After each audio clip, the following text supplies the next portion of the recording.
Hey, what's up everyone? Welcome back to the channel.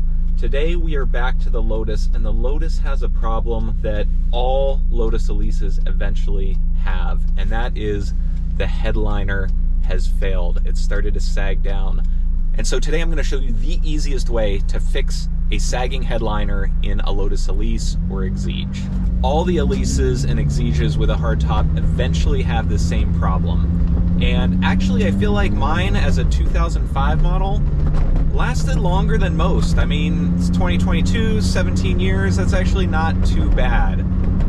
But it is time to fix this. It looks a little bit shabby. You might be able to see it here a little bit. This is like puffing down, it's starting to hit me in the head. And the easiest way to fix it is to take it to a professional. Because I've seen a lot of people do DIY jobs on these, and you know what, they just don't turn out that great. I've seen people strip off the headliner completely and spray the thing with bed liner, kind of like truck bed liner or whatever, or just leave it bare paint.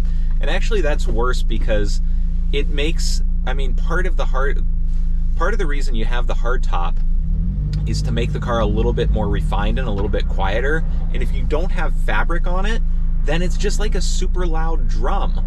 And it just makes everything even louder than it normally would be.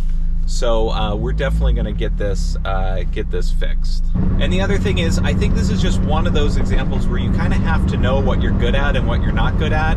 And I don't think that I'm particularly good at interior trim and that type of work, which is why I'm gonna take it to a professional and let them deal with it.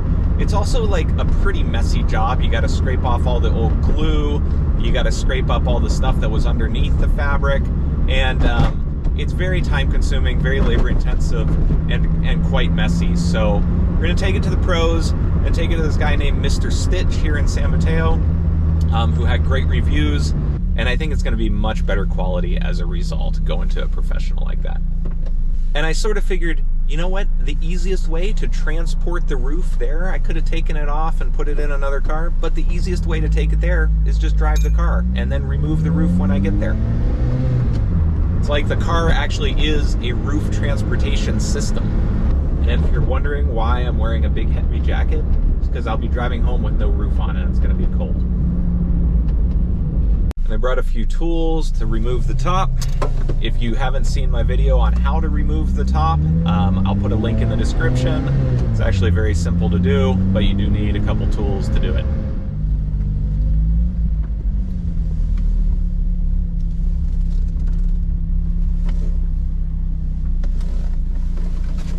This will give you kind of a sense of what we're dealing with here. Not great.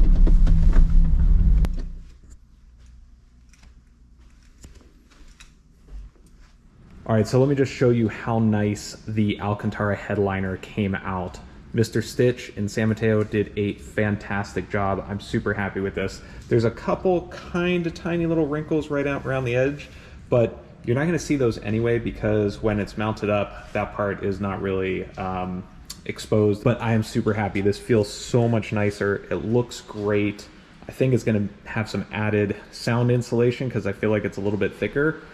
He did have a little bit of trouble with this bolt here, and it was kind of tearing the material, he said. So he sort of had to put this little extra reinforced piece on here, a little bit like a, I don't know, like a racing stripe. And at first I didn't like it, but actually it's kind of nice, and it kind of gives it a little bit more texture to it. So yeah, super happy with this. I think it's gonna be awesome. I'm gonna go ahead and put it on the car because I'm gonna be detailing the car and I wanna get a nice fresh coat of wax on this. But yeah, super happy with how the headliner turned out. Definitely, this is a job that I would recommend getting a professional to help you with if you wanna get great results like this.